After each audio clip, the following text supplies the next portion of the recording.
I think nowhere in Scripture is an example of this cold beast of slaughter so graphically portrayed than in the character found in Esther. The deputy of King Ahasuerus, his name was Haman. This arrogant, ambitious man rose to power in the courts of the king with unparalleled ruthlessness. He loved his ill-gotten power. He loved to crush his adversaries and gloat over their failures. He had a lust, control, prestige, honor. And the more helpless his victims, the more he seemed to take delight in destroying them. Let me tell you something. There is no mercy in the devil. None. He never feels compassion. There is no compassion on a 2-year-old baby with AIDS, not in the heart of the devil. No compassion on the bleary-eyed, shattered dreams of a heart that's been given to drugs or alcohol. It does not move him. He's not too proud to drag down a sick lamb or an old ram that has grown defenseless. He has absolutely no mercy. You don't hear a lot from him when you're on fire, when you just left because of the times and you're ready to deliver a 1-2 punch right to the end of his chin. But when you're discouraged and you're half burned out and pressures are rising, he has no mercy. He has no compassion. It is then that he comes. When you're alone and afraid, and you mumble words in a dark room that you'd never mention to anybody else, that's when he's there. I hear Haman boasting. He called all of his friends together, called his wife together. I wonder how many times they had heard him, seen this slide presentation, boasting of the glory of his riches, the multitude of his children, his offspring, reminding them again and again of what he had done, what he had accomplished, how his praises were sung from one end of the city of the kingdom to the other. What a world the devil must survey tonight.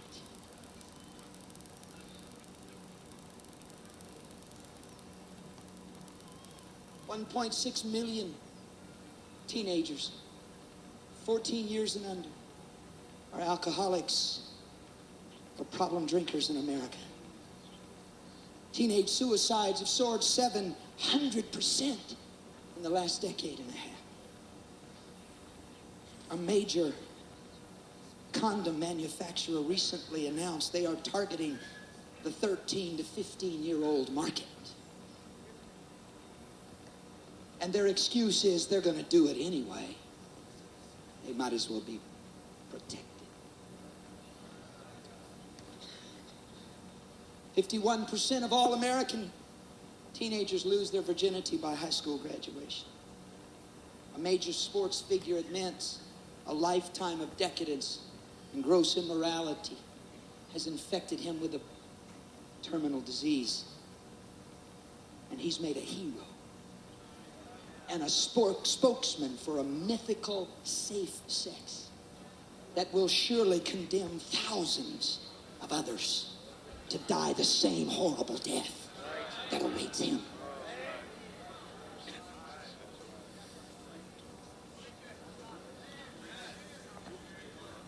Oh, how the devil must boast when he gathers his imps around and reminds them again and again of the glory of his riches and the multitude of his children. This year, 1992, 352,620 American teenagers will be abused in their own homes. This year, 1,199,660 of them will run away from home. 40% of them will never return. And many of them will disappear into the black hole of child pornography and prostitution, both gay and heterosexual, on the streets of our major cities. 50,000 American teenagers will spend 1992 locked up in juvenile prisons. 922,345 American teenage girls will get pregnant this year. 1 out of every 4 babies born in America are born to an unwed mother. This year, 401,135 teenage girls will destroy their babies in their womb. And I don't care what the psychologists excuse, they will live with the guilt and the regret and the remorse and the self-hatred of it the rest of their lives. And pornography marches on. A multi-billion-dollar business growing grosser and more lewd year after year after year. The street corner pusher still plies his trade and millions just can't say no. Alcohol claims its grisly harvest of misery, murder, and mayhem and continues to sponsor our major sporting events.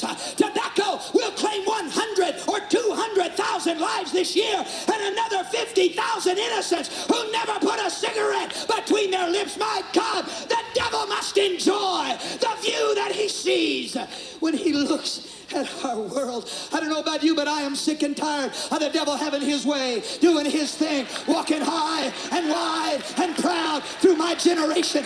I am tired of the carnage. I am tired of the human misery. I am tired of the broken dreams and shattered lives. I am tired of the hurting. I am tired of seeing their glassy-eyed stares as they stumble like zombies through a life they cannot understand. My God, it is time for the church to realize who we are and what we have and what we can do in our world.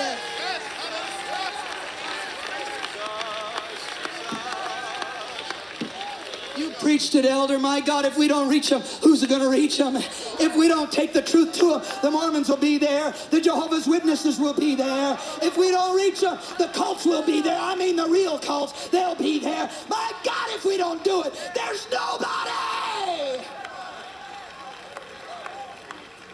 Oh, yes, says Haman. Look at the glory of my riches. Look at the multitude of my children. When I get on my horse and ride into town, they bow along every avenue. Business comes to a halt, and they duck their heads and pledge their obedience and obeisance. When I come to town, everybody bows. They did not bow for Haman because they want. They bowed out of fear. They bowed because they were slaves of the system of tyranny that he had constructed in that kingdom. Oh, how he prayed. And then he continued and said, in fact, so vast is my power that there's really only one thing that bothers me. But it really does bother me.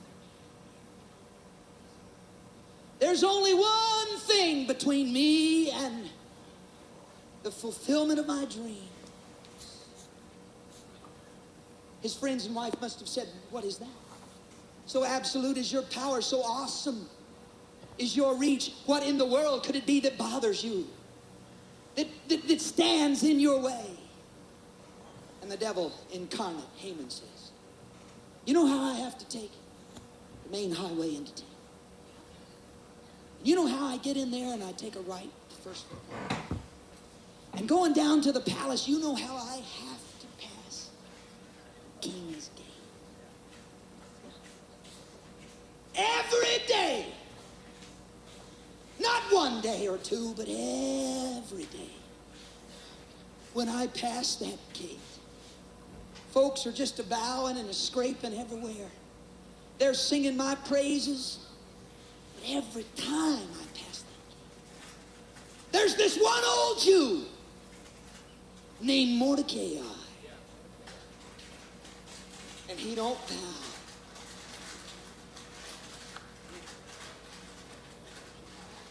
He won't bow. Everybody else bows, but he won't bow. And it's got to bother me so bad, said the devil, that all of this other has ceased to give me any joy. All of this other has ceased to satisfy my hunger. None of it really matters anymore. I don't even notice all them people bowing. I got eyes for one thing.